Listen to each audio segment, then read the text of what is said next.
السلام علیکم ناظرین، مجھے آج گفتگو کرنی ہے اسلام فوبیا کے موضوع پر۔ یہ ٹرمینالوجی آج کل بہت عام ہے اور اس کے شکار ہے مسلمان۔ ایک ورڈ ڈکشنری کا بہت پرانا جو ڈکشنری میں تھا، زینوفوبیا، جیسے اسلاموفوبیا بات کو بنا ہے، اور بہت سے پھر اور فوبیاز۔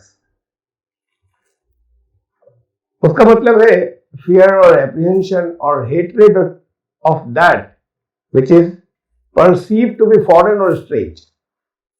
کسی ایسے چیز کا خوف یا اندیشہ یا نفرت جسے سمجھا جا رہا ہو کہ یہ باہری ہے، فورن ہے یا اجنبی ہے۔ تو یہ فوبیا، اب اسی سے اسلاموفوبیا کبھی کسی تحریر میں تو آیا تھا، لاسٹ سینچری میں بھی ورڈ لوگوں نے اپنا بنایا تھا، لیکن اصلاً 21ویں صدی میں استعمال ہونا شروع ہوا۔ القاعدہ کو امریکہ نے کھڑا کیا، سپورٹ کیا، ہتھیار دیے، اور یہ ہسٹری ہے جو لوگوں کو معلوم ہے کہ وہ پھر آؤٹ آف کنٹرول ہو گئے۔ جب آؤٹ آف کنٹرول وہ ہو گئے تو انہیں کنٹرول کرنے کے لیے پھر ایک 9/11 اسٹیج کیا گیا۔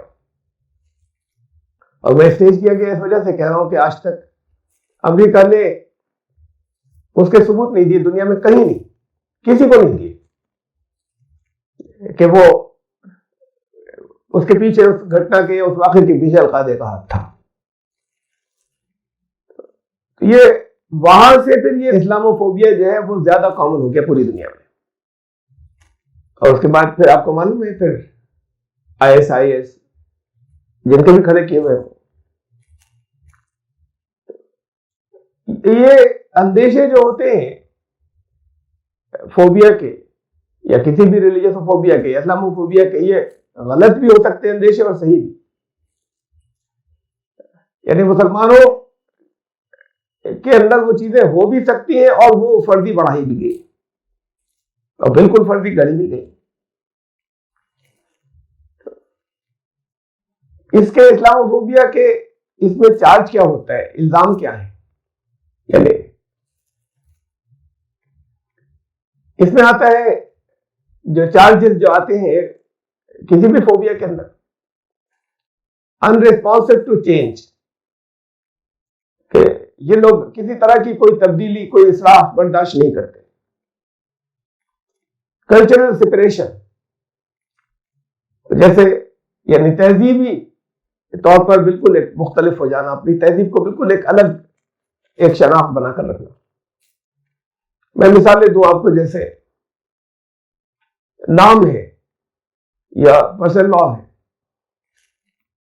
تو اب نام اگر عربی زبان کے اندر ہوگا، نام اگر فارسی میں ہوگا، نام اگر پشتو میں ہوگا، اگر نام انڈونیز میں ہوگا، نام اگر ترکی زبان کے اندر ہوگا، تو وہ نام جو ہے اردو میں ہوگا تو وہ نام جو ہے وہ مسلمانوں کا نام ہے۔ نام اگر انگلش میں رکھ لیا گیا، انگلش نیم ہوا، تو وہ عیسائیوں کا نام ہے، یعنی یہ مسلمانوں کا پرسپشن۔ اور نام اگر ہندی زبان میں ہوا، چاہے جتنے اچھے اس کے معنی ہو، وہ ہندوؤں کا نام ہو گیا۔ بہت بڑا فیکٹر ہے یہ نام سے ایک آئیڈینٹی الگ ہو جانا، جو سب چیزیں بدل جانا۔ لیکن کیا ہوتا ہے کہ بالکل ایک الگ یونٹ بن جاتا ہے، ایک الگ سیپریشن، جس سے دوسرے اپنے آپ سے الگ سمجھتے ہیں کہ یہ ہمارے ساتھ میں بالکل خلط پلط نہیں ہوتے، خلط پلط عقائد میں نہیں ہو۔ اس کے لیے تو ہم انہیں خود بتائیں گے اور سمجھائیں گے اور دعوت دیں گے۔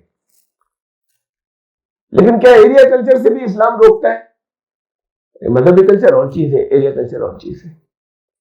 میں ایک واقعہ سناؤں آپ کو، اس میں نام نہیں لے رہا، کافی پرانی بات ہے۔ میں اعتکاف میں بیٹھا ہوا تھا، گرمیوں کے دن تھے، بہت تیز گرمی تھی۔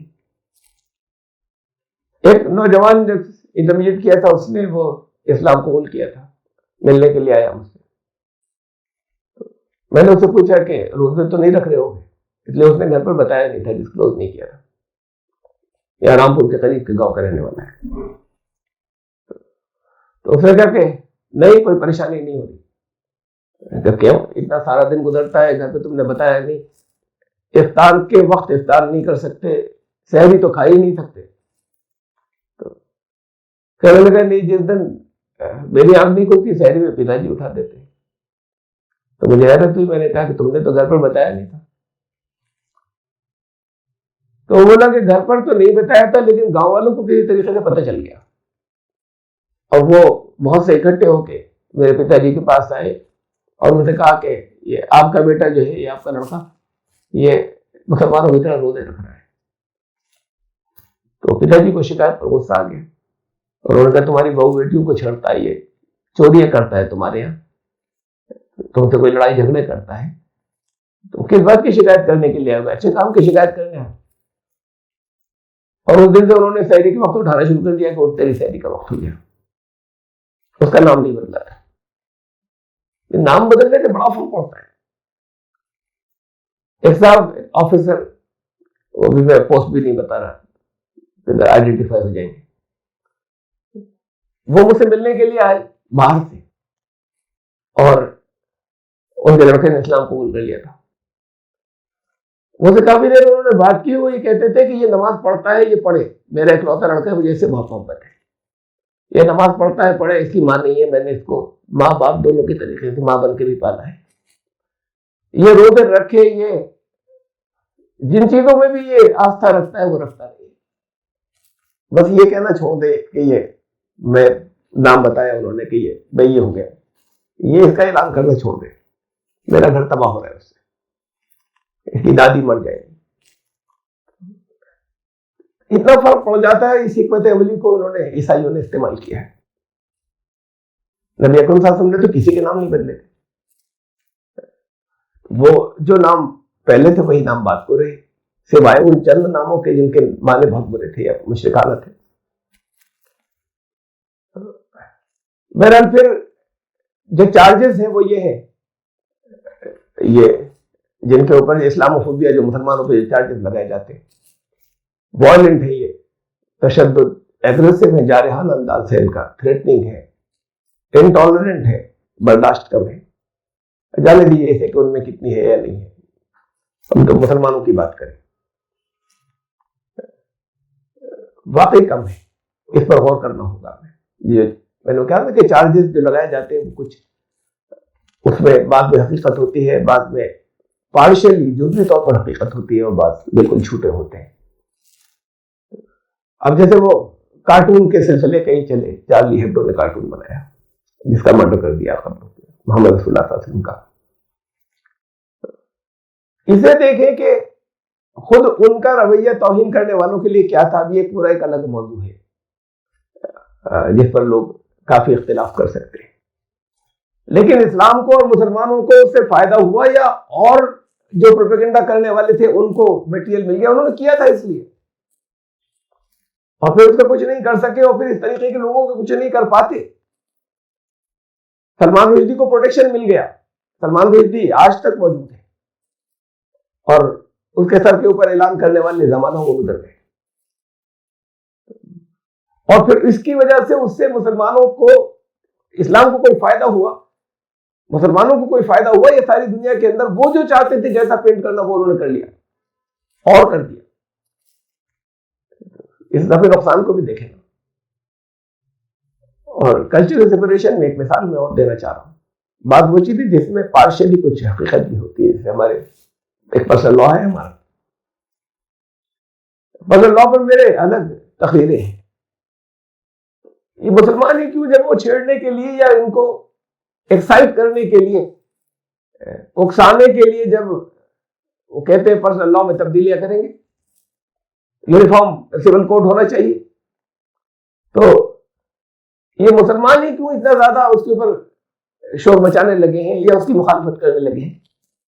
ہمیں کہنا چاہیے کہ ہاں کیجیے، یونیفارم سول کوڈ لائیے، اس کا ڈرافٹ لیجیے، مسودہ دیجیے، لیکن پھر اس میں ایکسیپشن کوئی نہیں ہو، سب کے لیے یونیفارم. یہ تو جب کانسٹیٹیوشن بن رہا تھا تب پرسنل لا کی بات جب آئی تھی تو اس کو اپوز کرنے والے جو تھے وہ سب غیر مسلم تھے، اور سب وہ تھے جو ہارڈ کور کہلاتے، وہ لوگ تھے جنہوں نے مخالفت کی، اور آج بھی کریں گے. 200 سے زیادہ پرسنل لا.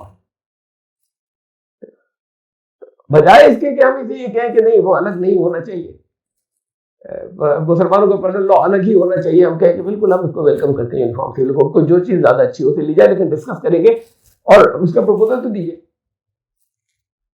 تو کچھ حکمت عملی, کچھ مسالے کی بھی بہرحال کمی ہے, اور انہیں خوب معلوم ہے ویک پوائنٹس کہاں پر ہے, وہ کہاں کب چھیڑو, وہ چھیڑتے رہتے, اسی لیے چھیڑتے کہ اس سے کریٹیوٹی ختم ہو جائے اور یہ جو اسلاموفوبیا ہے وہ اور اس کو تقویت مل جائے. یہ تھے چارجز. اثرات کیا مرتب ہوتے ہیں اس کے ایفیکٹس. یہ ہاسٹیلٹی ہے یا بغض ہے اسلام سے, یہ نکلتا ہے مسلمانوں سے امتیازی سلوک کی شکل میں, ڈسکریمنیشن کی شکل میں. یہ ایک خراب اثرات. دوسری یہ کہ ایک ڈیفینسو رول کے اندر, مدافعانہ رول کے اندر مسلمان آ جاتے ہیں, اور جارحانہ رول میں بھی نہیں آنا چاہیے, مدافعانہ میں بھی نہیں آنا چاہیے, اس لیے کہ یہ عدل سے الگ ہو گئی بات. اسلام تو عدل کا مسلک ہے, عدل سے ہٹ جاتے ہیں. میں اس کی بھی تفصیل اور نہیں رکھ رہا ہوں. بات یہاں تک پہنچ گئی تمام دنیا میں اور یہاں ہندوستان کے اندر بھی کہ اینٹی مسلم ہونا بالکل ایک بڑی تعداد کے لیے جو غیر مسلموں کی ایک جیسے نارمل اور فطری اور ایک نیچرل بات ہے اینٹی مسلم ہونا. کون لوگ پھیلاتے ہیں کوئی بھی یہ فوبیاز جو ہوتے ہیں, ریلیجو فوبیاز, اس کے پروپیگیٹرز کون لوگ ہوتے ہیں؟ یہ ہمیشہ وہ ہوتے ہیں جن کے پاس پاور ہوتی ہے, یا تو پاور ہو اور ان کو اقلیتوں سے کچھ اندیشے ہو. اندیشوں کا تذکرہ میں کروں گا بات کو, کس طرح کے اندیشے, یا وہ جو ابھی پاور میں نہیں آئے لیکن پاور کیپچر کرنا چاہتے ہیں اور ان کے اپنے پاس کوئی پازیٹیو گراؤنڈ نہ ہو, وہ خوبیاں نہیں ہو جنہیں وہ سامنے رکھ سکیں اور جن کو لے کر بڑھ سکے, جن کی بنیاد پر لوگوں کو اپیل کر سکے. تو پھر وہ دوسروں کو ٹارگٹ کرتے ہیں. تو اس کے اسلاموفوبیا کے ٹارگٹ یا کسی بھی ریلیجس فوبیا کے ٹارگٹ کون لوگ ہوتے ہیں؟ عام طور سے وہ بڑی اقلیت ہوتی ہے جس میں کوئی پوٹینشیل ہو بڑھنے کا, جن میں یہ صلاحیت ہو کہ یہ بڑھتے چلے جائیں گے, وہ ٹارگٹ ہوا کرتے ہیں. اور ٹارگٹ وہ ہوتے ہیں جن کے اپنے پاس پاور نہیں. استعمال کیا کرتے ہیں فوبیاز کے اندر؟ میں جلدی اس کے الگ مختلف پہلو رکھ رہا ہوں اسلام فوبیا کے لیے, یا ان جنرل جو ریلیجس فوبیاز ہیں, اس لیے کہ کرسٹوفوبیا بھی دنیا میں چلا, اس لیول کے اوپر نہیں ہے جو اسلاموفوبیا جیسے جتنا کامیاب ہوا دوسرے نہیں ہے. ابھی قریب میں اوسیکوفوبیا بھی سٹارٹ ہوا, کچھ اور بھی ہے. اس کے ٹولز میں اگر میں اسے ایک لفظ میں کہوں تو پروپیگنڈا.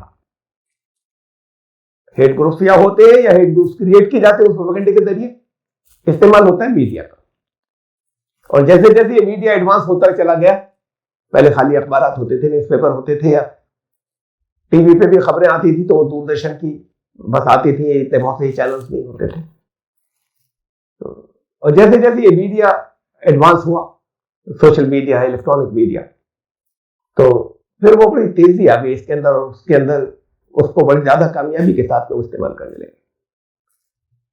جب یہ میڈیا اتنا اسٹرانگ نہیں تھا, میں اس وقت کی بات بتاؤں آپ کو میڈیا کے رول کی, یا اسلاموفوبیا کے لیے ٹولز بناتے ہیں, کہ گجرات میں 2002 میں فسادات ہوئے, بڑے بھیانک رائٹس تھے. ایک ٹرین کی بوگی جو ہے وہ سابرمتی ایکسپریس کی, وہ جلا دی گئی تھی, اس میں کار سے اٹھ جا رہے تھے. S6 بوگی تھی, وہ جلائی گئی. جس دن جلی ہے وہ اس کے اگلے دن 2 اخباروں میں, وہاں کے 2 اخبارات میں, یہ دونوں گجراتی زبان کے اخبارات تھے. ایک گجرات سماچار وہاں کا سب سے بڑا اخبار ہے, اور دوسرا سندیش, وہ بھی بڑا اخبار ہے. دونوں گجراتی اخبار ہیں. دونوں مل کے, گجرات میں سب پڑھے لکھے ہیں, گاؤں کے اندر بے پڑھے لکھے بہت کم ہیں. اخبارات سب جگہ جاتے ہیں, گاؤں کے انٹیریئر کے اندر ہی. اور یہ گجرات کے 90% سے زیادہ کو 90% سے زیادہ کو کور کرتے ہیں دونوں اخبارات, گجرات سماچار اور سندیش. کم از کم تب تو کرتے تھے. دونوں میں فرنٹ پیج نیوز بہت بڑی، جیسے فل پیج نیوز ہو یہ چھپی کہ مسلمانوں نے کار سے وقت عورتوں کو گھسیٹ گھسیٹ کے قریب کے ایک مدرسے میں لے گئے اور وہاں ان کی بریسٹ، ان کی چھاتیاں کاٹی اور ان کے ساتھ بلاತ್ಕಾರ کیے. مدرسے کے اندر یہ ہوا. اگلے دن بے پناہ ایک آگ جو تھی وہ بھڑک اٹھی اگلے ہی دن سے فسادات کی. 3 دن کے بعد اس لیے کہ ان سے زیادہ ان کے اوپر جو ایکشن ہوا وہ یہ ہوا کہ ان سے جواب طلب کیا گیا کہ اس کی سوس کیا ہے آپ کی. تو گجرات سماچار نے اس کا ڈینائل چھاپا، تردید. جو خبر تھی وہ فرنٹ پیج کے اوپر فل پیج خبر تھی، تردید آئی 6 یا 7 پیج کے اوپر بہت چھوٹے سے باکس میں کہ وہ خبر جو تھی وہ غلط تھی، اور سندیش نے وہ تردید بھی نہیں چھاپا. یہ ایسے ہوتے فسادات شروع اس بات سے قطع نظر کہ وہ میں اسے چھوڑ رہا ہوں بالکل کہ وہ بوگی کیسے جلی تھی اور کیا تھی، جس کی فورینسک رپورٹ خود احمد آباد کے فورینسک سائنس لیبوریٹری نے جو دی تھی. جس وقت اسٹیٹ میں بھی حکومت بی جے پی کی تھی اور سینٹر میں بی جے پی کی حکومت تھی، اس وقت اس نے جو رپورٹ دی تھی وہ یہ تھی کہ آگ اندر سے لگی تھی، آگ باہر سے نہیں لگائی گئی تھی. بہرحال اس کا یہ رول پلے کیا، اس کو چلانے کا، آگے پھیلانے کا. وہ تو جو کچھ بھی ہوا جو اسے کرنے کے لیے وہ اس میڈیا نے رول پلے کیا ہے. اور اس کے بعد پھر جو کچھ ہوا وہ ایک ہسٹری ہے، آپ جانتے ہیں، دنیا جانتی ہے. ٹیکٹکس اس فوبیاز کے، ریلیجس فوبیاز کو پھیلانے کی کیا ہوتی ہے.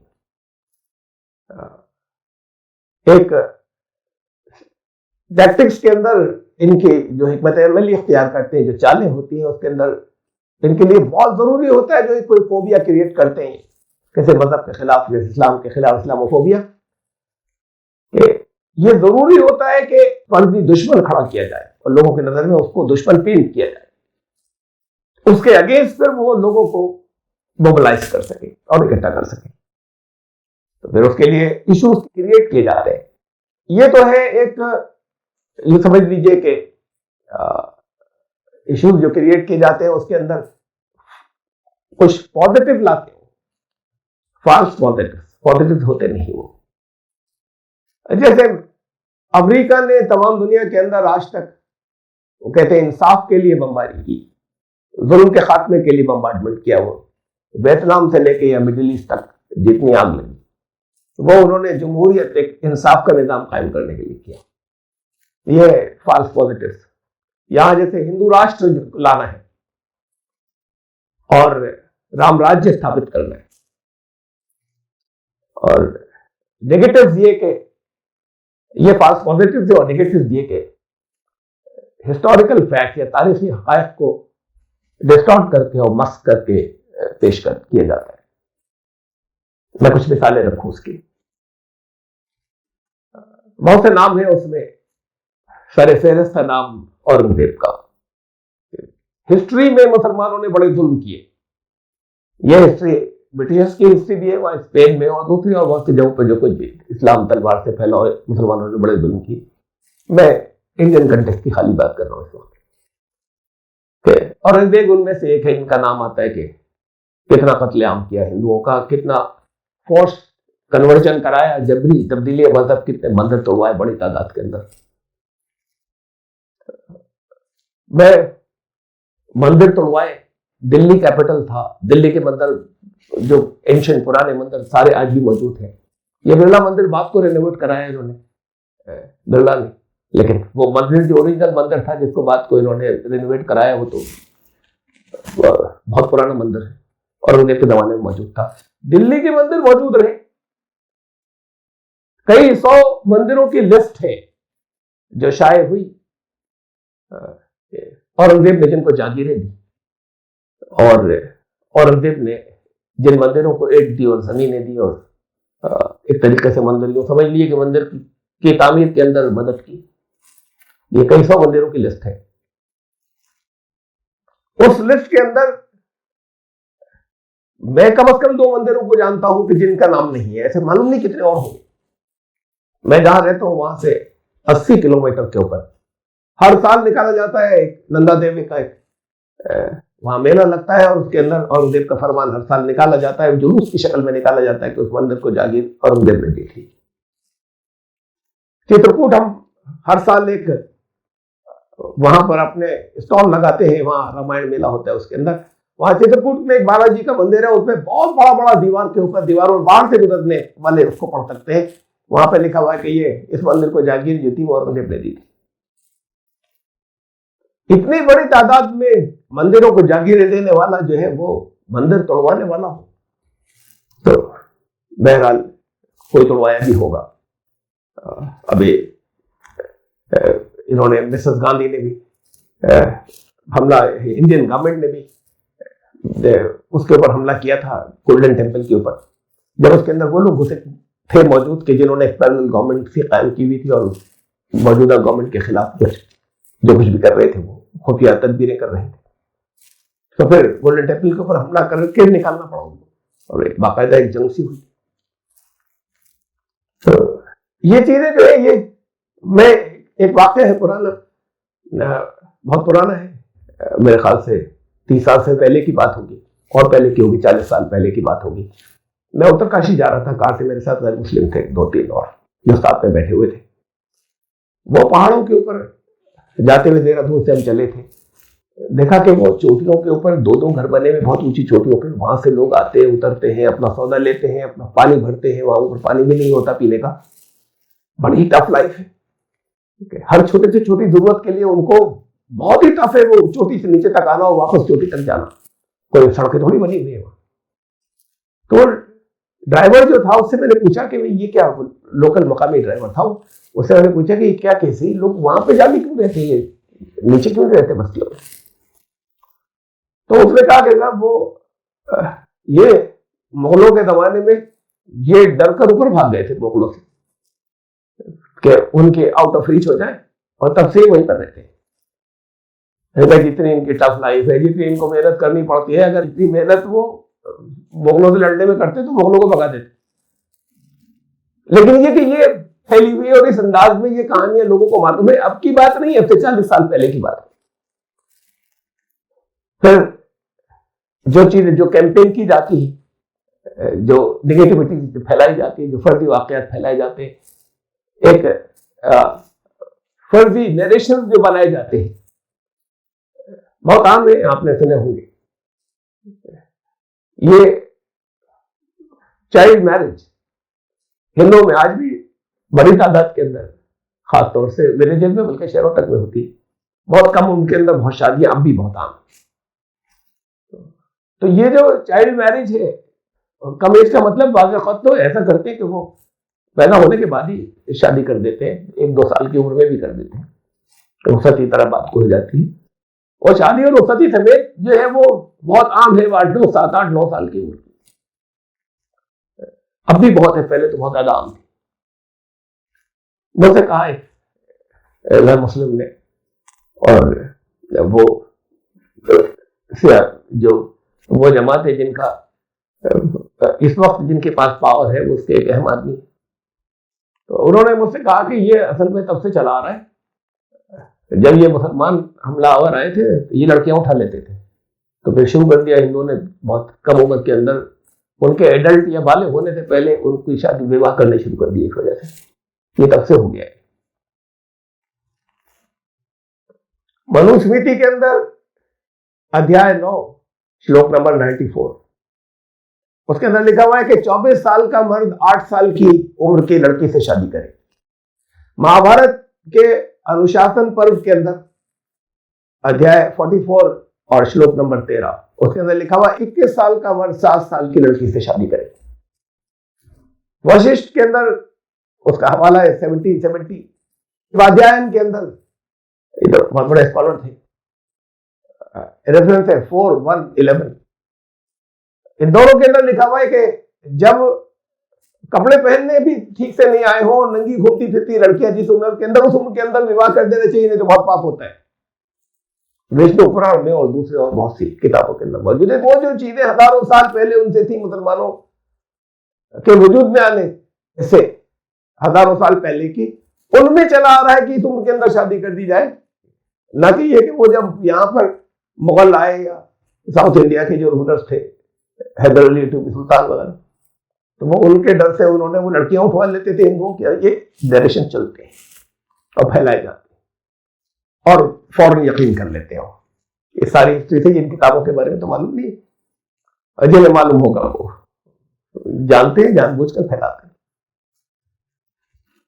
بہت عام ہے، آپ نے سنا ہوگا کہ یہ سب وہ چیزیں ہیں کہ جنہیں استعمال کرتے ہیں، جو یہ نیگیٹو جو منفی چیزیں جو پھیلاتے ہیں جھوٹی لا کر. چار وواہ اس لیے کرتے ہیں کہ وہ ان کی جن سنکھیا زیادہ ہو جائے، پاپولیشن زیادہ ہو جائے، اور پھر اب ہونے والا ہے بہت جلدی کہ ہندوؤں کی سنکھیا کم رہ جائے گی، مسلمانوں کی زیادہ ہو جائے گی.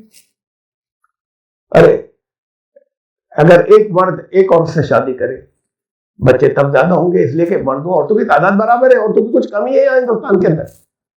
اگر ایک مرد چار سے کوئی فرض کیجئے کہ سب کرنا ہے اسی کے شروع کر دیں سارے مسلمان، تو 3 مرد خالی رہ جائیں گی کنوارے، جب ایک مرد جو ہے وہ 4 سے شادی کرے گا، اس لیے کہ لڑکیاں نہیں ہوں گی. ایسے کیس میں سنتان یا اولاد زیادہ ہوگی، یا ہر ایک عورت سے شادی کرے تب زیادہ ہوگی. کوئی نہیں سوچتا، غور بھی نہیں کرتے. ہاں سننے میں سامنے سے ایسا لگتا ہے کہ 4 شادیاں کر لیتے تو پھر ہر ایک کے بچے ہوں، سنتان زیادہ ہو اور آبادی ان کی بہت بڑھ جائے گی. ایسے فوبیاز پھیلانے کے لیے، اینٹی مسلم فوبیا پھیلانے کے لیے، اسلامو فوبیا کے لیے، کاؤ سلاٹر گو ہتیا کی پبلسٹی کے لیے کتنے لوگ جو ہیں وہ لنچ کر دیے گئے بڑی تعداد میں آل اوور انڈیا، سب جگہ اس طریقے کے بات ہے. رام مندر کے تعمیر کے سلسلے میں اور اس کے اوپر تو پھر کتنے زمانے سے کیمپین کیسے اٹھائی گئی، لوگ جانتے ہیں کہ جب سپریم کورٹ نے اپنے فیصلے میں یہ کہا کہ وہاں پر مورتی جو رکھی گئی تھی، مورتی کا رکھنا غلط تھا، یا مورتی وہاں پر رکھی گئی بائی فورس غلط تھی، وہ وہاں پر اب اس وقت کی بات یہ ہے کہ باہر سے ایکسپرٹ بلانے پڑ رہے ہیں، وہ یہاں کے لوگ نہیں تعمیر کر سکتے، اس لیے کہ جتنے پلر بنائے جا رہے ہیں وہ پلر جو ہے وہ رک نہیں رہے. اور اب یہ معلوم ہوا ہے کہ اس جگہ کے اوپر ریتیلی زمین ہے نیچے، وہاں پہ کوئی کنسٹرکشن کبھی نہیں تھا، کسی طرح کا کوئی مندر کبھی نہیں تھا. یہ تو اب بھی معلوم ہے انہیں، کنسٹرکشن کرنے والوں کو معلوم ہے، اس لیے وہ سیکریٹلی کیا جا رہا ہے. وہ جو کچھ بھی کیا جا رہا ہے وہاں پر لوگوں کو جانے کی اجازت نہیں ہے. ایک الزام تھا زمانے کا چلا رہا تھا، اسلام تلوار سے پھیلا. پھر ادھر ایسا ہوا کہ اب سے تقریباً 600-700 سال پہلے مسلمانوں کے پاس پاور ختم ہو گئی. اب وہ تلوار سے پھیلنے کی بات ختم ہو گئی. یہ تھا کہ تلوار سے پھیلا، پیسے کی پاور سے پھیلا، یہ یہاں بھی چلائیں گے، پاور سے پیسے آتے ہیں، جتنے پیسے دے کر یہ کنورژن کراتے ہیں، تو آپ کے پاس تو 100 گنے سے زیادہ پیسہ ہے، آپ واپس ریکنورٹ کرا لیے. تھوڑے دن چلایا تھا، لیکن جب یہ اندازہ ہوا کہ بہت زیادہ کنونسنگ بات نہیں ہے کہ مسلمان ہی سارے پیسے خرچ کر لیتے اور ان کے پاس پیسے ہیں، ان کو اپنے کیپٹل کو یوز نہیں کرا سکتے ریکنورٹ کرانے کے لیے، تو وہ پھر اب لیٹسٹ یہ لفظ جہاد چلا. سینٹرل ایجنسیز نے تحقیقات کر لی، NIA نے تحقیق کر لی، سینٹرل جو کہ انہی کی گورنمنٹ کی ہے، سینٹرل گورنمنٹ کی ہے، انہوں نے تحقیق کر لی. پورے ملک کے اندر ایک کیس بھی ثابت نہیں ہوا، ایک بھی نہیں ہوا جو لفظ جہاد کا، کہ یہ پلان کر کے شادیاں جو ہے وہ کرتے ہیں کنورژن کرانے کے لیے. ہونے لگی ہے. اس میں یہ بھی ہوتا ہے کہ مسلمان لڑکا ہندو لڑکی سے کرتا ہے، اس میں یہ بھی ہوتا ہے کہ مسلمان لڑکی ہندو لڑکے سے کرتی ہے. بہرحال یہ، لیکن جو جس طرح کی چیزیں چلاتے ہیں اور پھیلاتے ہیں وہ سب کے سامنے میں صرف مثالیں دیتا ہوا جا رہا ہوں. یہ طریقے ہوتے ہیں اس کو اسلام فوبیا کو آگے بڑھانے کے، جھوٹے نریشن. اور اس کو یہ میڈیا ایسے پھیلا دیتا ہے کہ اس وقت کا میڈیا جو تھا وہ پرنٹ میڈیا تھا، وہ پرنٹ میڈیا جو تھا وہ سندیش تھا، وہ پرنٹ میڈیا جو تھا گجرات سماچار تھا. آج کا جو میڈیا ہے الیکٹرانک میڈیا، سب نام جانتے ہیں، جس سے ان کے مخالفین نے خاص نام دے دیا کہ گودی میڈیا، ان کے مخالفین جس کو کہنے لگ گئے ہیں سیاسی مخالفین. تو وہ میڈیا کیا رول پلے کر رہا ہے اب سب جانتے ہیں کہ میڈیا کتنا آزاد ہے، میڈیا کتنا اپنی مرضی سے خبریں دے سکتا ہے اور کتنا اپنی خوشی سے وہ ان کی خوشنودی کے لیے خبریں دے رہا ہے. یہ میڈیا ہے سوشل میڈیا کا استعمال جن کے پاس پیسے زیادہ ہوتے ہیں وہ زیادہ اچھے طریقے سے کر سکتے ہیں، لیکن اس کے لیے مین پاور کی ضرورت ہوتی ہے کہ لاکھوں لوگ اس کے اندر لگ جاتے ہیں اس کو چلانے کے لیے، اور ان کو سیلری جس کی دی جاتی ہے. تو اس کے ذریعے پھر یہ نریشن جو ہے، یہ جھوٹے نریشن، فالس نریشن آگے چلتے ہیں کہ کووڈ کے دنوں کے اندر یہ مشہور ہوا، خوب چلا چاروں طرف، اور شاید بہت بڑھ گیا ہوتا بے پناہ اب تک. مسلمانوں کو تو ہر جگہ سے نکلنا مشکل ہو گیا ہوتا. یہ سبزی بیچنے والوں کے لیے پہ تو مار پڑنے لگی تھی کہ یہ مسلمان جان بوجھ کر پھیلا رہے ہیں، انفیکشن پھیلا رہے ہیں یہ کووڈ. تو جانتے ہیں آپ کے احتجاج باہر سے آیا، اور انہوں نے کہا کہ پھر یہاں کے ہندوؤں کے لیے بھی پھر سیکورٹی نہیں بچے گی. وہ جیسے یہاں پہ ٹھٹتے رہ رہے ہیں، تو اس کے بعد پھر یہ روکا گیا اور رک گیا. یہ تھا کہ ٹیکٹکس کیا استعمال کی جاتی ہے. میں نے تو جو چیزیں آپ کو معلوم ہیں زیادہ تر اس میں سے معلوم تھی، وہ میں نے صرف ریمائنڈ کرا دی. Next, reasons of success. کامیابی کی وجوہات کیا ہے، کیوں کامیاب ہو جاتا ہے، علاج کیا ہے، یہ ہے اصل بات. ریمیڈی کیا ہے اور علاج کیا ہے، کیا کریں. دیکھیں میں ایک ایک کر کے لوں گا. نمبر 1، جب مسلمانوں کا اوریجنل دین پر عمل نہ رہے تب فوبیا کامیاب ہوتا ہے. پہلا فوبیا، پہلا اسلامو فوبیا، یہ نام تو بات کو ہے، یہ نام آیا ہے ادھر 20th سینچری کے بالکل شروع، جب کبھی استعمال ہوا تھا، پھیلا نہیں تھا. کسی مضمون میں یا کسی آرٹیکل کے اندر یہ ورڈ یوز کر لیا گیا تھا زینوفوبیا کی وجہ سے. اسلاموفوبیا، اس سے پہلے ایک ورڈ آ چکا تھا کرسٹوفوبیا، وہ بھی کوئی بہت پاپولر نہیں تھا، کرسچن کے خلاف فوبیا. لیکن پہلا یعنی حقیقت کے اعتبار سے جو کچھ فوبیا کہلاتا ہے، پہلا اسلاموفوبیا محمد رسول اللہ صلی اللہ علیہ وسلم جب تشریف لائے تھے، جب نبی ہوئے تھے، وہاں سے شروع ہوا تھا.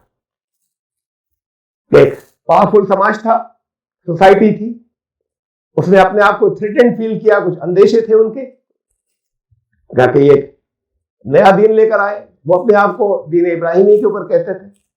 رسول اللہ صلی اللہ علیہ وسلم نے کہا کہ اصل دین ابراہیمی یہ ہے، وہ غلط ہے، وہ دین ابراہیمی نہیں ہے جس پر تم لوگ. حدیث ہے رسول اللہ صلی اللہ علیہ وسلم کی بدل اسلام غریبا، اسلام اجنبیت کے دور میں شروع ہوا، جب اسلام اجنبی تھا، جب دین ابراہیمی کو لوگ نہیں پہچانتے تھے، وہ کسی اور چیز کو دین ابراہیمی سمجھتے تھے، وہ جو کچھ کر رہے تھے اسے کہتے تھے. فَسَيَعُودُ كَمَا بَدَا، جیسے یہ شروع ہوا تھا ویسے ہی پھر دوبارہ اجنبی ہو جائے گا. وہ دور آئے گا کہ اصل اسلام اجنبی ہو جائے گا، اور جو بھیڑ ہوگی وہ اسلام کا نام لیتی ہی مسلمانوں کی بھیڑ. فَطُوبَى لِلْغُرَبَاءِ، یہ آخری بات، اس کا آخری فقرہ اور سن لیں. خوشخبری ہے ان لوگوں کے لیے جو اس دور میں اجنبی ہوں. آج اسلام اجنبی ہے، اس لیے اسلاموفوبیا کو کامیابی مل رہی ہے.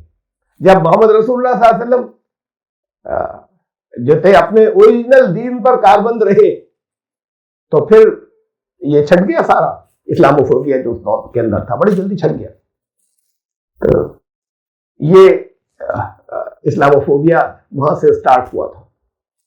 اب اسلام اگر مسلمانوں کا اوریجنل دین کے اوپر عمل رہے، دیکھیے یہ اجنبی کے لیے، اسٹرینجر کے لیے جو ورڈ آتا ہے عربی زبان کے اندر، وہ جم ہے. قرآن نے کہا کہ تمہیں جو کیا کرنا ہے، کس چیز کے ساتھ اسے سلوک کرنا ہے. وَبِالْوَالِدَيْنِ إِحْسَانًا وَبِذِي الْقُرْبَىٰ، یہ تو گھر والے ہو گئے، والدین، ان کے ساتھ حسن سلوک کرنا، اور قرابت داروں کے جو اجنبی نہیں. وَالْيَتَامَىٰ وَالْمَسَاكِينِ، یتیموں اور مسکینوں کے. یہ وہ بھی ہو سکتے ہیں جو اجنبی نہ ہو، وہ بھی ہو سکتے ہیں کہ جو اجنبی ہو. پھر اس کے بعد جو نام آ رہے ہیں وہ خالص اجنبی، جن کے ساتھ حسن سلوک کرنا ہے. قرآن نے کہا سورہ نساء نمبر 36، وَالْجَارِ ذِي الْقُرْبَىٰ وَالْجَارِ الْجُنُبِ وَالصَّاحِبِ بِالْجَنبِ وَابْنِ السَّبِيلِ. یہ چار، وہ جو رہتا تو قریب میں ہو، پڑوسی ہو، چار نہیں بلکہ 3، جار ذی القربیٰ کو چھوڑ کر، کہ قرابت داروں میں سے جو پڑوسی ہو، اور پڑوسی وہ جو والجار الجنوب، وہ اجنبی پڑوسی، یعنی پڑوسی ہے لیکن اس کے ساتھ میں ہونا نہیں چاہیے اجنبی پڑوسی کوئی، لیکن پڑوسی وہ جو اجنبی ہو. والصحابہ بالجنب، اور باہر کہیں مل گئے تھوڑی سی دیر کے لیے, جو صحبت میں آئے ہے اجنبی, وہ ان کے ساتھ بھی حسن سلوک, جو تھوڑی دیر کے لیے صحبت میں آئے تھے ان کے ساتھ بھی حسن سلوک. وابن سبیل اور مسافر تو ہوتے ہیں اجنبی, ان کے ساتھ حسن سلوک. اجنبیت ختم کرنی ہے, وہی تھی ڈیفینیشن تھی نا, تو اجنبیت ختم ہو جائے, اپنے ہو جائے, ان کے ساتھ حسن سلوک. اور پھر اس سے بہت سے دوسرے الفاظ بنے اس مادے سے, اور یہ آنے لگا اس کے اندر جیسے اجتناب, بچو, یعنی کسی چیز کے لیے وہ تمہارے لیے اجنبی ہو جائے, تم اس کے لیے اجنبی ہو جاؤ, تو اس لیے وہ بچنے کے سینس کے اندر آنے لگا. میں وہ آیات کی جہاں پہ یہ لفظ استعمال ہے ان میں سے چل دیتا ہوں اسی وجہ سے. حضرت ابراہیم علیہ السلام نے سورہ ابراہیم کے اندر ہے آیت نمبر 36, وَإِذْ قَالَ إِبْرَاهِيمُ رَبِّ اجْعَلْ هَٰذَا الْبَلَدَ آمِنًا. ابراہیم علیہ السلام نے کہا کہ اے میرے رب, دعا کی اس شہر کو کے اندر امن ہو جائے. امن کے لیے کیا کہا, وَجْنُبْنِي وَبَنِيَّ أَن نَّعْبُدَ الْأَصْنَامَ, کہ یہ اصنام کی بندگی کرنے والے جو ہیں ان کے لیے مجھے بھی اجنبی بنا دے اور میری اولاد کو بھی اجنبی بنا دے. یعنی میں بچوں اور وہ بچے, یہ لفظی صحیح ترجمہ, لیکن یہ اسی لفظ سے بنا ہے تو اس لیے میں, اور اسی طریقے سے بنا ہے کہ میں بھی ان کے لیے اجنبی ہو جاؤں, اصنام کے لیے, بتوں کے لیے, اور میری اولاد بھی اجنبی ہو جائے. سورہ زمر میں فرمایا کہ وہ لوگ ہیں تقوی والے, والذین اجتنبوا الطاغوت, جو طاغوت سے اجتناب کرتے ہیں. یعنی طاغوت ان کے لیے اجنبی ہو جاتا ہے, وہ طاغوت کے لیے اجنبی ہو جاتے ہیں, یا وہ کہ ان کے بندے بن جائیں. طاغوت کا مطلب وہ صرف ہمارے شیطان لیا جاتا ہے. ہر سرکش جو اللہ کا باغی ہے وہ ان کے لیے اجنبی ہو جاتا ہے, جو باغی ہے, جان بوجھ کر سمجھ کر جو سرکشی کرتا ہے, اور ان سے ان کے لیے اجنبی ہو جائے. سورہ نجم کے اندر الذین یجتنبون کبائر الاثم والفواحش الا اللمم, وہ لوگ جو بڑے بڑے گناہوں سے, کبائر جو ہیں بڑے بڑے گناہوں سے اجتناب کرتے ہیں, یعنی وہ ان کبائر یا ان کبیرہ گناہوں کے لیے اجنبی ہو جاتے ہیں, اور اگر فاحشات کے لیے اجنبی ہو جاتے ہیں, فواحش کے لیے, سوائے اس کے کہ تھوڑا بہت کچھ ہو. تو یہ میں نے بہت سے کچھ آپ کو قرآن سے میں نے حوالے دیے ڈائریکٹ, جہاں پر یہ جنب لفظ جو ہے اجنبی کے لیے استعمال ہوا. کہ وہی ڈیفینیشن ہے نا زینوفوبیا کی, کہ اجنبی سے اندیشے. تو جب آپس میں اچھی ریلیشن شپ نہیں ہوگی تو اجنبی ہوں گے, اور اجنبی ہوں گے تو کچھ اندیشے ہوں گے. اندیشے کچھ ٹھیک بھی ہو سکتے ہیں بیسڈ آن سم فیکٹ, جس کو میگنیفائی کر دیا جائے, اور اندیشے غلط بھی ہے اور جو پھیلائے جاتے ہیں. پھر بشرطے کہ الگ رہیں اور مکس اپ نہیں ہو. اسلام نے تو سکھایا تھا, الگ رہنے سے روکا تھا. ہمارے یہاں پتہ نہیں کتنی روایات وہ آگے, وہ کیسے تصور بن گیا کہ الگ, ان سے بالکل الگ رہنا ہے.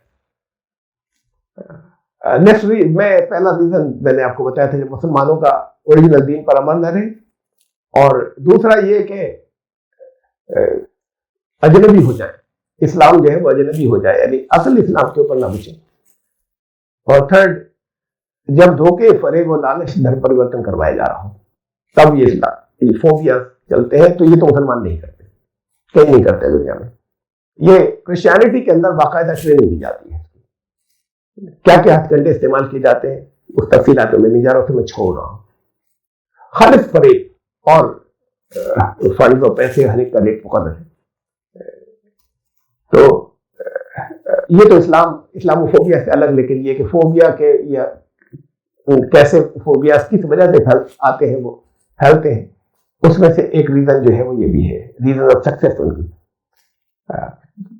اور ریزن آف سکسیس اس کے اندر جب مسلمان, یعنی اسلاموفوبیا کی ہم بات کر رہے ہیں, باقی سارے فوبیا کے لیے ہے, جب کوئی کمیونٹی یا مسلم کمیونٹی جب نفع بخش نہ بچے, افادیت کھو دے اپنی. مسجدوں کے باہر لوگوں کی ایک, ہمیں یاد ہے ہمارے سامنے ہوتا تھا, جب بھیڑ ہوتی تھی عورتوں، تھوڑے کبھی کبھی مرد بھی ہوتے تھے، ورنہ زیادہ تر عورتیں بچے میں لیے ہوئے کہ مسجد میں سے نمازی نکلیں گے تو ان کے اوپر دم کر دیں گے. ان کا اعتقاد یہ تھا کہ یہ نمازی نماز پڑھ کر نکل رہے ہیں، یہ نمازی دم کر دیں گے تو ہمارے بچے کی صحت اچھی رہے گی، بیمار ہے تو اچھا ہو جائے گا، شفا ہو جائے گی. اب ان کے چھو کرنے کے اوپر اعتماد نہیں بچا، ان کے ختم ہو گیا دور. نفع بخش نہیں رہے مسلمان.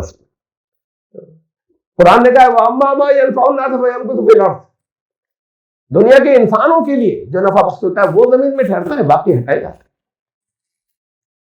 گجرات کے فتح میں ایک کیس مجھے معلوم ہے، ہم نے تو وہاں کام بہت کیا تھا جانے فتح کے بیچ میں جانے کے بعد. تو وہاں کا بہت سے اور ٹیسٹ کیسز ہیں جو حوالہ دینے کے ہیں. میں ایک کیس میں بتا رہا ہوں کہ ایک صاحب اچھے بڑے بزنس مین، ان کا اکاؤنٹنٹ ایک مسلمان تھا. جب چاروں طرف آگ لگی ہوئی تھی، لوگوں کو گھروں میں سے کھینچ کھینچ کے نکالا جا رہا تھا، اور پھر ایک بربریت کا ایک ننگا ناش تھا چاروں طرف. اس وقت اس شخص نے ان کو، اس مسلمان کو، اپنے اکاؤنٹنٹ کو پروٹیکشن دیا، اور وہ خود ان کا RSS کا آدمی تھا، وہ بزنس مین. اس لیے کہ وہ ان کے اوپر اتنا بھروسہ کرتا تھا، اس جیسا اکاؤنٹنٹ ان کو نہیں مل سکتا تھا. وہ ان کے لیے بینیفیشل تھا، نفع بخش تھا. اس نے کہا کہ اس کو کچھ نہیں ہوگا، اس کو میں بچاؤں گا، اس لیے کہ وہ ان کے لیے فائدے مند تھا. ہم نفع بخش ہو جائے، نفع بخش نہیں رہے. ہمارے صحیح ایمان والا ہونے کے لیے یہ کافی نہیں ہے، یہ سفیشینٹ نہیں ہے کہ ہم سے نقصان نہ پہنچے کسی کو. یہ لازم ہے کہ نفع پہنچے، اس لیے کہ رحمت للعالمین کی امت ہی کے اندر رحمت ہونی چاہیے، اور رحمت سے نفع ہی پہنچتا ہے، پھیلتی ہے. خوشبو کی طرح ہوتی ہے، جیسے پرفیوم کی دکان پر جائے، اگر ساری بوٹل سیل کر دے تب بھی خوشبو آتی ہے، اس کو روکا نہیں جا سکتا پھیلنے سے، چھپایا نہیں جا سکتا. ایسے رحمت کو نہیں چھپایا جا سکتا. نفع بخش اگر نہیں رہیں گے تو یہ فوبیاز جو ہیں یہ پھیلیں گے. یہ ہے ریزن آف سکسیس. اور جب دعوت جو ہے وہ اس کو فتنہ سمجھ کر روک دیا جائے.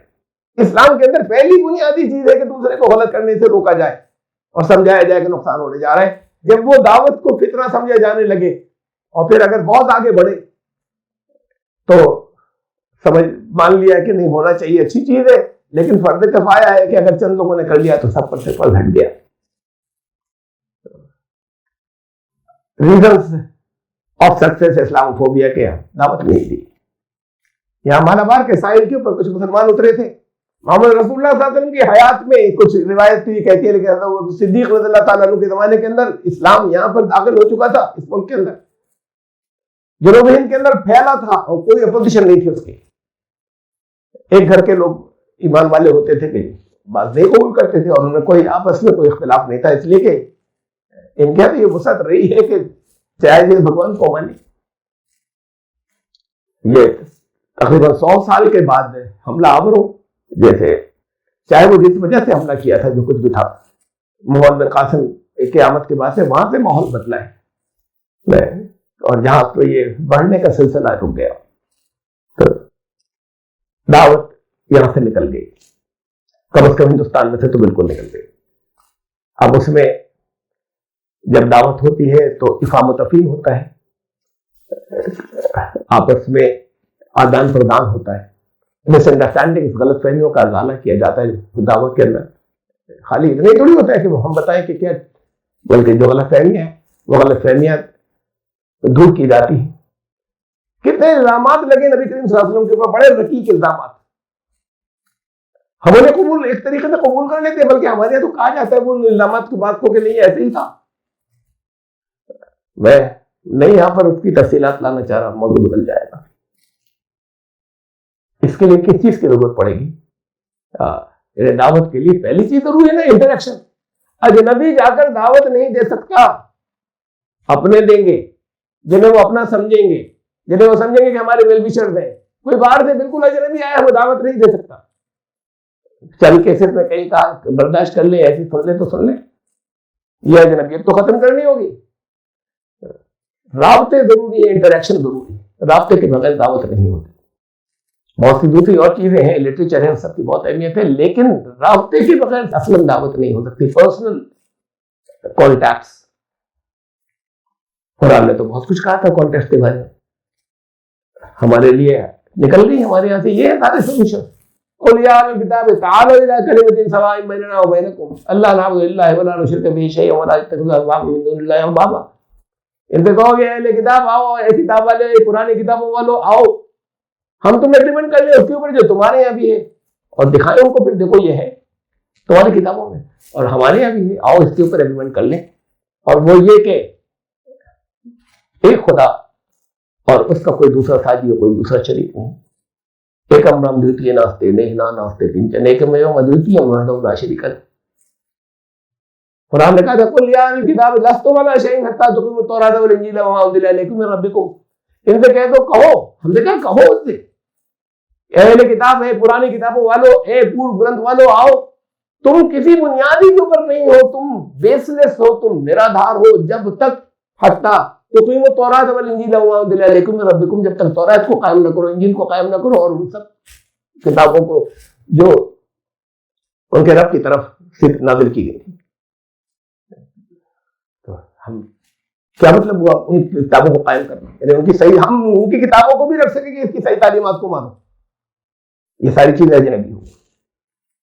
بلکہ یہ ایسا ہونے لگا کہ اس کو اگر وہ طریقے استعمال کریں جو قرآن نے کہے تھے, تو وہ ایسا ہو گیا کہ جیسے جن میں کوئی ڈسٹورشن ہے یا ویدت ادیان کی باتیں ہیں, طریقے قرآن نے بتائے تھے. ادعو الی سبیل ربک بالحکمۃ والموعظۃ الحسنہ, اپنے رب کی راہ کی طرف بلاؤ حکمت کے ساتھ میں. حکمت ہر ملک کے اندر, ہر سچویشن کے اندر, ہر دور کے اندر دین کی لمیٹیشن اور باؤنڈری حدود کے اندر رہتے ہوئے الگ ہوتی ہے. ہر جگہ ہر مزاج کے لوگوں کے ساتھ میں الگ ہوتی ہے. کوئی فائنل طریقہ کار متعین نہیں کیا تھا. یہ ایک ورڈ بول دیا تھا حکمت کے ساتھ میں, والموعظۃ الحسنہ, ایسے کہ تمہاری بات چیت ایسی ہو, گفتگو ایسی ہو اس میں جو انہیں اچھی لگے. وجادلہم باللتی ہی احسن, ان کو غلطی کے اوپر متنبہ ضرور کریں گے, الگ نہیں بچیں گے, لیکن احسن طریقے سے. میں تو جو کچھ کرتا ہوں مجھے احسن لگتا ہی ہے, اور لوگ ہر ایک جو کچھ کسی جگہ کچھ کر رہا ہے اسے تو اپنا طریقہ ہی احسن لگتا ہے. احسن کون سا ہے؟ احسن وہ ہے جو انہیں اچھا لگے. اس طریقے سے بلاؤ. کیا ہوا کہ اب میں یہ ساری وہ چیزیں ریمیڈی رکھ رہا ہوں, اس میں کچھ ہماری اصلاح میں اپنی کرنی ہوگی, کچھ چیزوں کو سمجھنا ہوگا. ہمارے رابطے کیسے رہیں گے اگر ہم اس فقرے کو ایک روایت کے اگر ہم جنرل اپلیکیشن دے دیں گے اور چاروں طرف پھیلا دیں گے, تو پھر وہی ہوگا, ایک الگ گھیٹو بن جائے گا, یہ اسٹرینج, الگ, اجنبی, ہم سے ڈفرینٹ, یہ ڈفرینٹ رہنا چاہتے ہیں. وَمَن تَشَبَّهَ بِقَوْمٍ فَهُوَ مِنْهُمْ, وہ ہمارے کہا جاتا ہے. یہ کپڑے پہن لیے, ایسے ایسے بال رکھ لیے, ایسا حلیہ بنا لیا, جو جس نے جس قوم کی مشابہت اختیار کی وہ انہی میں سے ہوگا. یہ حدیث یا یہ روایت بعض نے اسے صحیح کہا ہے, بعض نے اسے ضعیف کہا ہے, اور بعض نے تقلید بھی کی, اس کی موضوع بھی کہا, لیکن فرض کیجیے صحیح ہے. اسے تو دیکھیے کہ یہ ٹکڑا کہاں سے نکالا ہے. ضرورت یہ پڑ رہی کہ سب کو منع کیا جائے, اپنے آپ کو الگ کر لیا جائے, رابطے ختم کر دیے جائیں, اجنبی بن کے جائیں, تو دعوت کیا اثر کرے گی؟ اس کے لیے ایک ہتھیار ہو گیا جو وہاں سے ٹکڑا نکالنے کے بعد ایک الگ بنا لیا گیا. وَمَن تَشَبَّهَ بِقَوْمٍ فَهُوَ مِنْهُمْ, جس قوم کی مشابہت اختیار کی وہ انہی میں سے ہو جائے گا. مشابہت کا مطلب وہ ان سب چیزوں پر ہونے لگا. وہ پوری روایت سنیے جس کا یہ ٹکڑا ہے. صاف ظاہر ہے کہ یہ کچھ جنگی اصول بیان کیے جا رہے ہیں. وہ تو بین یدی الساعۃ مع السیف, میری وصیت کی گئی تلوار کے ساتھ میں, قیامت سے پہلے, بین یدی الساعۃ, قیامت سے پہلے تلوار کے ساتھ میں میری وصیت ہوئی. جو رزقی تحت ظل رمحی, اور میری روزی جو ہے وہ نیزوں کی چھاؤں کے اندر کر دی گئی, بنا دی گئی, یعنی میرے لیے مال غنیمت حلال ہو گیا. وَجُعِلَتِ الذِّلَّةُ وَالصَّغَارُ عَلَىٰ مَنْ خَالَفَ أَمْرِي, اور جس نے میرے امور کی مخالفت کی ان کے لیے ان کا مقدر کر دیا گیا ان کی ذلت اور خواری اور رسوائی. وَمَن تَشَبَّهَ بِقَوْمٍ فَهُوَ مِنْهُمْ, اور کنٹیکس اس کا کیا ہوگا پھر جنگ کی حالت کے اندر کہ جو لوگ دشمنوں کے اندر ہیں اور پھر انہی کے جیسے اگر نظر آتے ہوں گے تو پھر وہ تو انہی کے مانے جائیں گے. جنگ ہوگی تو زد میں آ جائیں گے. جس نے قوم کی مشابہت اختیار کی ان کے جیسا لگ رہا ہوگا تو انہی میں سے ہوگا. یہ لے آئے کپڑوں کے اوپر اور حلیے کے اوپر اور پتہ نہیں کھانے کے اوپر اور پہننے کے اوپر اور رہائش کے اوپر. دیکھیے قرآن نے اور اس کی تشریح کی ہے. وہاں سے واپس آئے حدیبیہ سے, اللہ کے حکم سے واپس آئے. ہمارے یہاں تو کہا جاتا ہے ساری کتابوں کے اندر جو لکھا جاتا ہے وہ یہ کہ اس لیے واپس آئے تھے کہ اس کے بعد پھر اسلام میں فوج در فوج لوگ داخل ہوئے. یہ تو اس لیے نہیں واپس آئے تھے, یہ تو اس کی برکات تھی. جس لیے واپس آئے تھے وہ خود قرآن میں بیان ہوا ہے وہ اس صورت کے اندر جو اس موقع پر نازل ہوئی تھی. جب پہلے یہ بتایا گیا کہ وَلَوْ قَاتَلَكُمُ الَّذِينَ كَفَرُوا لَوَلُّوا الْأَدْبَارَ ثُمَّ لَا يَجِدُونَ وَلِيًّا وَلَا نَصِيرًا. اگر آج جنگ ہو جاتی اور تم سے لڑ جاتے کفر کرنے والے تو ان کو وہ چھپانے کو جگہ نہیں ملتی, پیٹ پھیر کر بھاگتے, کوئی مددگار نہیں ملتا. اس صورت کے اندر یہ کہا وَلَوْلَا رِجَالٌ مُؤْمِنُونَ وَنِسَاءٌ مُؤْمِنَاتٌ لَمْ تَعْلَمُوهُمْ أَن تَطَؤُوهُمْ تُصِيبَكُم مِّنْهُم مَّعَرَّةٌ بِغَيْرِ عِلْمٍ. اگر آج یہ کچھ مرد عورت ایمان والے خفیہ ایمان لانے والے اگر ان کے بیچ میں نہیں ہوتے, کیا مجبوری ہے اللہ جانتا ان کی کہ ان کے بیچ میں توحید نہیں کر پا رہے تھے, وہاں تھے کچھ, تو وہ تمہارے ہاتھوں مارے جاتے, پامال ہو جاتے, اس لیے کہ ان کے جیسے آتے وہ ان کی وہ مجبوراً ان کے ساتھ بھی آ جاتے اور تمہارے اوپر تو ہاتھ اٹھاتے نہیں. لیکن یہ ہے تشبہ بھی قوم کے ان کے اندر ہوتے ہو اور تمہارے ہاتھوں مارے جاتے. تو اللہ نے چونکہ ان کے الگ ہونے کا مجبوری ان کی ایسی تھی کہ راستہ نہیں تھا, کوئی اختیار نہیں تھا, تو اسلامی اسٹیٹ قائم نہیں ہونے دی اور اس کو مؤخر کر دیا 1.5 سال بعد. کعبے میں سے 360 فٹ نہیں نکلنے دیے اور کہا کہ واپس جاؤ. لو تزینوا لعذبنا الذین کفروا منہم عذابا الیما. اگر یہ ٹل گئے ہوتے جو ان کے مشابہ ہوں گے, یہ اگر ٹل گئے ہوتے تو بہت سخت عذاب کے اندر گرفتار کرتا نہیں, بڑے دردناک سزا دیتا ہے. اور دیکھیے میدان جنگ جنگی حالت کے اندر یا الذین آمنوا اذا ضربتم فی سبیل اللہ فتبینوا, ایمان لانے والوں جب نکلو اللہ کے راستے کے اندر کہیں اگر جنگ ہو لڑائی کے لیے تو بہت اچھے طریقے سے خیال رکھنا, فتبینوا خوب پہچاننا, ولا تقولوا لمن القى الیکم السلام لست مؤمنا, اور جو تم سے سلام کرے تو پھر اسے یہ مت کہنا کہ تم مومن نہیں. یہ پہچان ہو گئی, آئیڈینٹی ہو گئی. یہ ہے مومن کے کا اس آئیڈینٹی کو مان لینا. اس وقت یہ مت کہنا کہ نہیں تم انہی میں کہو, تو اسی کو مان لینا. تو پہچانے ہماری آئیڈینٹی تو کچھ اور تھی, پہچانے کچھ اور بنا دی گئی, پہچانے نام کو بنا دیا گیا. اور پھر یہ جرم کی ایک آیت اور سن لیجیے کسی اور معنوں میں, اس کو بھی جرمی ہونا اسے کہتے ہیں نا کہ جو پاکی کے لیے اجنبی ہو جائے تو پھر پاکی لانی پڑتی ہے, طہارت. قرآن میں وَإِن كُنتُمْ جُنُبًا فَطَّهَّرُوا, جب جنوبی ہو جاؤ, بڑی ناپاکی کے اندر ہو تو پھر نہانا ہوگا, طاہر بننا ہوگا. پھر اور یہ اجنبی ہونے کے معنوں کے اندر ذرا سا غور کیجیے. وَإِن كُنتُمْ, یہ ساری چیزیں یہ جو کچھ تمہیں بتائی جا رہی دین نے, یہ ان سے رابطوں کے معاملے میں اور دوسری پتہ نہیں کتنی چیزوں کے جو اسلامی کی جو واقعی اصل کیریکٹر تھا اس کے لیے اگر تم اجنبی ہو گئے ہو, جنبی اگر اس کے لیے ہو گئے ہو, فَطَّهَّرُوا, تو اب غسل کرو, اب پاک ہو دوبارہ, اب ان چیزوں سے بچو.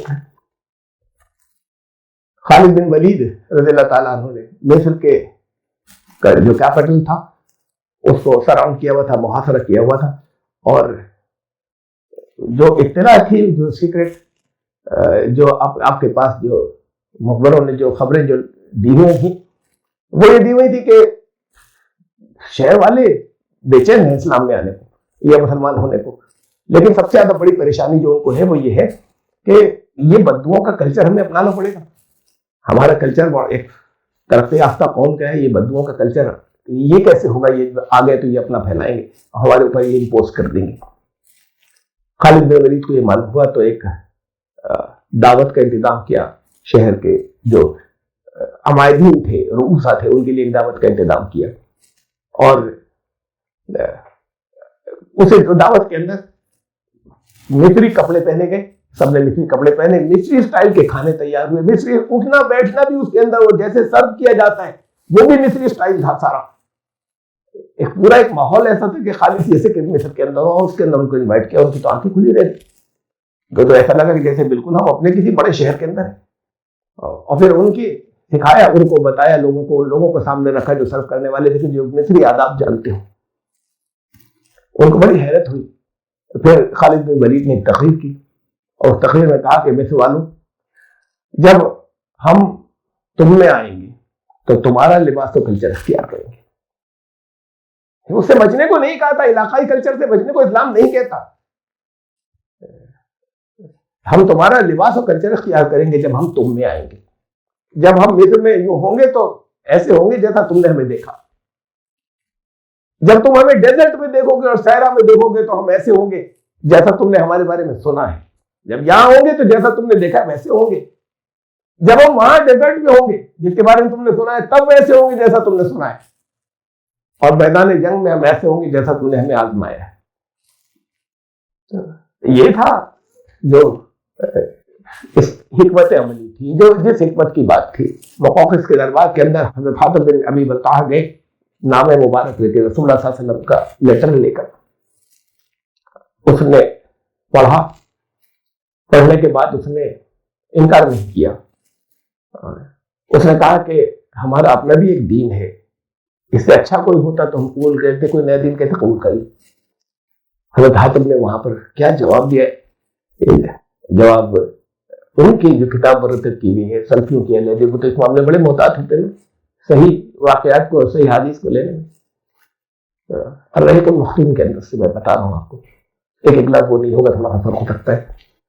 کہ حضرت حاتم نے کہا کہ تم لوگ جیسے یہودیوں کو دعوت دیتے ہو ایسے اللہ نے اور نبی بھیجا ہے، ہم تمہیں دعوت دینے کے لیے آئے ہیں، اور ہم تمہیں دین عیسوی سے ہٹا نہیں رہے، حضرت عیسیٰ کے دین سے تمہیں نہیں ہٹا رہے، بلکہ ہم تو وہی دین پیش کر رہے ہیں. کیا حکمت عملی تھی. رسول اللہ صلی اللہ علیہ وسلم نے رٹا کے تھوڑی بھیجا تھا. تو وہاں سے ایک سوال آیا، لیکن یہ ان صحابہ کا ایک مزاج تھا، وہ سمجھتے تھے کہ حکمت کسے کہتے ہیں. وہاں پر ان سے یہ کہا، جنہوں نے کہا کہ ہمارا اپنا ایک دین ہے، ہم تمہیں کب ہٹا رہے دین عیسوی سے، ہم تو وہی دین ہے عیسوی تمہیں سمجھا رہے ہیں. رسول اللہ صلی اللہ علیہ وسلم نے مشرکین سے کہا تھا کہ ہم دین ابراہیمی اصل یہ ہے. اب آپ ان کا دین کو کینسل کرنے کے بعد ایک نیا دین لے جا کر دیں گے تو اجنبی ہوگا. ہم تمہیں تمہارے دین کے اوپر واپس لا رہے ہیں جو اصل تمہارا دین تھا. قرآن نے کہا پھر آخری بات کہ کیریکٹر اور ریلائبلٹی اور ساکھ اور ریپوٹیشن خراب ہو گئی. قرآن نے کہا کہ تعاون علی البر والتقوی، ہر ایک کے ساتھ کوآپریٹ کرنا بھلائی کے نیکی کے کام میں اور تقوی کے کام میں. ولا تعاون، چاہے تعاون کرنا ہر ایک کے ساتھ میں، چاہے وہ جو کوئی ہو. نبی اکرم صلی اللہ علیہ وسلم نے مدینے میں آنے کے بعد یہ کہا کئی مرتبہ فرمایا کہ وہ جو فری اسلامک آرگنائزیشن ایک بنی تھی، نبوت سے پہلے کی جو بنی تھی آرگنائزیشن، ایک تنظیم بنی تھی حلف الفضول، کہ جس کے مقاصد یہ تھے، جس میں وہ خود شامل تھے، کچھ نوجوانوں نے بنائی تھی، جس کے آبجیکٹو یہ تھا کہ ہم مظلوموں کی مدد کریں گے. فرماتے تھے کہ آج بھی اگر ایسی کوئی تنظیم ہو تو میں اس میں شریک ہوگا. کون بنائے گا تنظیم؟ محمد رسول. تنظیم تو یہ تھی جس کے امیر خود تھے. اس کا مطلب غیر مسلموں کی اگر کوئی تنظیم ایسی ہوگی تو میں اس میں شریک ہوں گا، اس کا ساتھ دوں گا. تعاون علی البر والتقوی ولا تعاون علی الاثم والعدوان. تمہارے اپنے یہاں کا بھی کوئی اگر کوئی زیادتی کی بات کر رہا ہو، کوئی گناہ کا کر رہا ہو تو اس کا ساتھ مت دینا. ایک ساکھ ہوتی ہے، ہوتا تھا، لوگ نہیں ساتھ دیتے تھے، وہ نکلتے تھے جنہیں گاؤں میں سے لایا جاتا تھا کہ صاحب ہمیں ان کے اوپر اعتماد ہے، جج کے سامنے عدالت میں لاتے تھے کہ یہ مندر اور مسجد میں کچھ لوگ جھگڑا کر رہے ہیں، یہ جو کچھ کہیں گے ہم مان لیں گے، یہ سچ بولتے ہیں. اور یہ تاریخی واقعہ ہے کہ انہوں نے کہا گدک کو لے کر آئے پرانے بوڑھے کو، اور انہوں نے کہا کہ نہیں مسلمان زیادتی کر رہے زمین تو مندر کی. یہ ساکھ تھی. جب ہمارے سامنے کی بات ہے، یہ تو اس وقت تک تھا جب کبھی کبھی وہ سین نظر آتا تھا کہ کسی کا کالر پکڑ لیتا تھا کوئی دکاندار یا کوئی گاہک کسی دکاندار کا، اور کالر پکڑ کے کہتا تھا کہ دیکھو دیکھو مسلمانوں کے جھوٹ بول رہے ہیں. یہ ریپوٹیشن تھی کہ مسلمان جھوٹا نہیں ہوتا. یہ ساکھ تھی، وہ ساکھ اب نہیں بچی. قرآن نے عدل کی بات کی، ہر موقع پہ عدل رکھنا. یا الذین آمنوا کونوا قوامین للہ شہداء بالقسط. ایمان لانے والوں، اللہ کے لیے جب کھڑے ہوگے تو تمہیں گواہی دینی ہے انصاف کے ساتھ. چاہے وہ اپنوں کے خلاف جائے. وَلَا يَجْرِمَنَّكُمْ شَنَآنُ قَوْمٍ عَلَىٰ أَلَّا تَعْدِلُوا. دشمنی بھی ہو اگر کوئی دشمن قوم بھی ہے، عدل کا دامن ہاتھ میں چھوڑنا، ان کی دشمنی تمہیں اس پر مجبور نہیں کر دے کہ تم عدل سے ہٹ جاؤ. فرمایا تھا کہ ارے اس کے اندر اگر مجبوراً ایسے حالات جب پیدا ہو جائیں جن حالات میں قرآن نے اجازت نہیں ریکمینڈ کیا، اسٹرانگ ریکمینڈیشن دی کہ ایک سے زیادہ نکاح کرو جب یتیموں کے مسائل بڑھ جائیں، تو تب بھی جہاں ریکمینڈ کیا ہے کہا کہ کرو، یہ کہہ دیا فَإِنْ خِفْتُمْ أَلَّا تَعْدِلُوا فَوَاحِدَةً. ان کے مسائل حل کرنے کے لیے حکم دیا جا رہا ہے، لیکن اگر تم عدل نہیں کر سکو ان کے درمیان میں تو ایک، پھر مت کرنا زیادہ، دوسرے کریں گے. عدل سے نہیں ہٹ رہا ہے، یہ ریپوٹیشن اور صاف ہو تو پھر یہ چیز اثر نہیں کرتی. پبلسٹی ہے نا، لیکن جب پہلے سے لوگوں کو معلوم ایسا ہے تو ساری پبلسٹی میں جھوٹی ہو جاتی ہے. لوگ نہیں بلیو کرتے ان کے اندر. بلیو جب کرتے ہیں جب اس طرح کی چیزیں ہوتی ہیں کہ جو کہیں پر نظر آتی ہیں، وہ جہاد کے نام کے اوپر ٹیررزم ہوتا ہے، سب کچھ ہوتا ہے. بعد میں فَاجْتَنِبُوا الرِّجْسَ مِنَ الْأَوْثَانِ وَاجْتَنِبُوا قَوْلَ الزُّورِ. کہا کہ یہ ان ناپاکیوں کے لیے جو اوثان، اصل میں تو کہتے ہیں، یعنی ترجمہ ہوتا ہے ہمارے بت، لیکن اسے کہتے ہیں وہ چیز جو اسٹیٹک ہو، جو جمی ہوئی ہو. تو جب کہیں پر تمہاری آئیڈیالوجی اسٹیٹک ہو جائے، وقت کے ساتھ میں اس کے اندر وسعت نہیں آئے، یہ چیز تمہارے لیے اجنبی ہو جانی چاہیے، اس سے بچو. وَاجْتَنِبُوا قَوْلَ الزُّورِ، جھوٹ سے بچنا. بزنس میں ایمانداری اوفل کا لیول نکالتی ہے، ساکھ قائم ہو تو پھر اثر نہیں کرے گا، لیکن بڑا وقت لگے گا اس کے اندر. کم از کم جب دعوت کا کام اگر لوگ واقعی پہنچانا شروع کریں اور اسے سمجھ لی کہ دعوت کا مطلب کنورژن کرانا نہیں ہے، آپ کا کام پہنچانا ہے، تو صحیح بات پہنچا دینا ہے، غلط فہمیوں کا ازالہ کر دینا ہے. تو آپ کی ذمہ داری نہیں ہے کہ آپ کنورژن کرائیں، آپ کی ذمہ داری ہے کہ آپ پہنچا دیں. جب یہ پہنچانا چھوڑ دیں گے تب یہ اسلاموفوبیا کام کرے گا، ورنہ اسلاموفوبیا کام نہیں کرے گا. اور ایک چیز اور بہت امپورٹنٹ جو ہے کہ وہ چھوٹ گئی کہ یہ پروپیگیٹر کرنے والے کون ہوتے ہیں، جن کے پاس، میں نے بتایا تھا، جن کے پاس پاور ہو یا جو پاور چاہتے ہو ان کے پاس نہ ہو. اس میں سوشیو ریلیجس آرگنائزیشن ہوتی ہیں، سوشیو ریلیجس تھیورسٹ ہوتے ہیں، سوشیو پولیٹیکل آرگنائزیشن ہوتی ہیں، کیپٹلسٹ ہوتے ہیں. ان کا نیکسس چلتا ہے، ان کا نیکسس ہوتا ہے، ہر دور میں رہا ہے. قرآن نے کہا فرعون، حامان و قارون، سیاسی پولیٹیکل پاور اور کرپٹ ریلیجس لیڈرشپ اور ٹھگنے والے لوگوں کو ایکسپلائٹ کرنے والے. میں سب کو نہیں کہہ رہا، اب بڑی تعداد جب ہوتی ہے، اور وہ اور کیپٹلسٹ، ان کا سب کا نیکسس ہوتا ہے آپس میں. کیپٹلسٹ کو نہیں پسند ہے کہ صحیح نظام آ جائے جس کے اندر ایکسپلائٹیشن نہیں ہو. کرپٹ ریلیجس لیڈرشپ کو نہیں پسند ہے کہ صحیح نظام آ جائے. پولیٹیکل پاور کو نہیں پسند ہے کہ صحیح نظام آ جائے. تو ان تینوں کی نیکسس ہوتا ہے. یہ سروائیو نہیں کر پاتے یہ ایک دوسرے کی جب تک سپورٹ نہیں کریں. عام طور سے ٹارگیٹ وہ لوگ بنتے ہیں جو سب سے بڑی اقلیت ہوا کرتی ہے، وہ ٹارگیٹ عام طور سے بنتے ہیں. تو ان باتوں کا خیال رکھیں. اور ایک چیز اور بڑی امپورٹنٹ ہے کہ جب یہ ان کی جو کامیابی ہوتی ہے کہ کس اس کے اندر کامیاب ہوتے ہیں، یہ کن سرکمسٹانسز کے اندر ان کو کامیابیاں ملتی ہیں، تو اس کے اندر ایک بڑی امپورٹنٹ بات ہے کہ جب کوئی ان لوگوں کے خلاف کامیابیاں زیادہ ملتی ہیں جو تھیوکریٹک اسٹیٹ بنانا چاہتے ہوں اور وہ منصوبے کا اعلان بھی کرتے ہوں. یعنی مطلب ہمیں اسلامی اسٹیٹ قائم کرنی ہے. اسلام میں معافی چاہتا ہوں کہ بہت بڑی تعداد ہے جو اچھے بڑے مخلص اچھے دین پر عمل کرنے والے وہ لوگ، بلکہ پین کنٹریز جو جتنی بھی آرگنائزیشن بڑی مسلمانوں کی 3-4 تو ہیں جو بہت سے ملکوں کے اندر جن کا اثر ہے، اس میں سب سے بڑی جو ہے وہ حزب التحریر ہے، دوسرے اخوان ہے، تیسرے جو 3-4 کنٹریز کے اندر ہے وہ جماعت اسلامی ہے. ان تینوں میں ایک بات کامن ہے، بڑی قربانیاں ہیں ان کی، بہت اخلاص ہے انہیں سارے گروپوں کے اندر.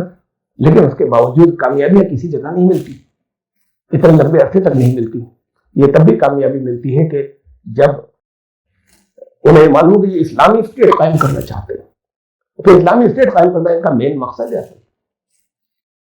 مین مقصد جب بھی دیا جاتا ہے کوئی تو اس کو کہیں سے ہمیں ڈیڈیوس نہیں کرنا پڑتا کسی آیت میں، اس کا اعلان ہوتا ہے صاف لفظوں کے اندر. اب ریڈیوس کرنے کے اوپر آئے تو پھر ہمارے شیعہ حضرات امامت کو 300 سے زیادہ آیتوں میں سے ریڈیوس کرتے ہیں.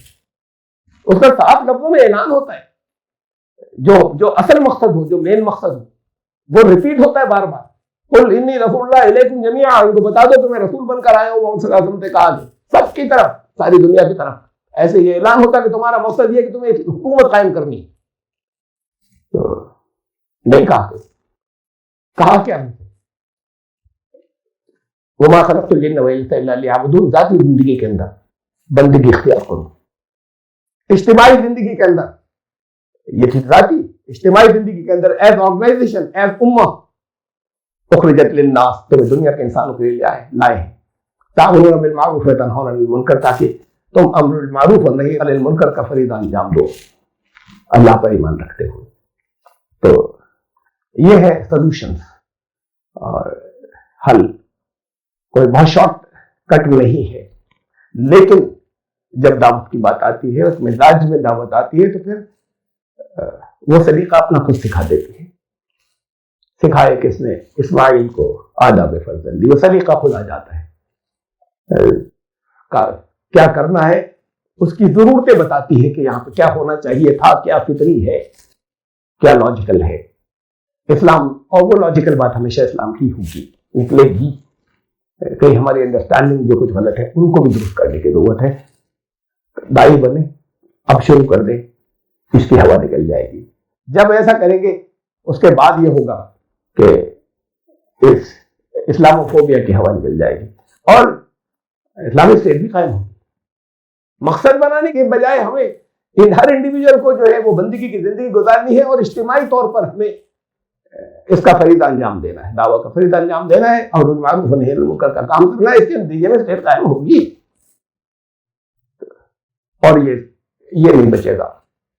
جب ایسی عام ساکھ ہو تو اس کے بعد اس پر جھوٹ اثر نہیں کرتا, پروپیگنڈا اثر نہیں کرتا, چاہے کتنا پروپیگنڈا ہو. تو موضوع بہت لمبا تھا یہ, اس میں بہت سی باتیں تھیں, بہت سی باتیں. کچھ اس میں سے ایک پوائنٹ بعض ایسے تھے جس میں بہت تفصیل سے ڈسکشن کی ضرورت تھی, لیکن ابھی پھر بہت وقت ہو گیا, اور میں بہت شکر گزار ہوں کہ مجھے اس فورم سے مجھے اظہار خیال کا موقع دیا. الہدایہ فاؤنڈیشن اور ایک ذمہ دار ہیں کا نام مجھے معلوم ہے, اور دوسرے ذمہ دار بھی ان کے علاوہ بھی جناب مولانا سبحانی صاحب, کہ کچھ باتیں مجھے پہنچانے کا موقع دیا. اللہ سے دعا ہے کہ اس میں جو خیر ہو وہ ناظرین تک پہنچا دے, اس میں کوئی شر ہو تو آپ لوگوں سے اسے دور کر دیں. السلام علیکم و رحمۃ اللہ.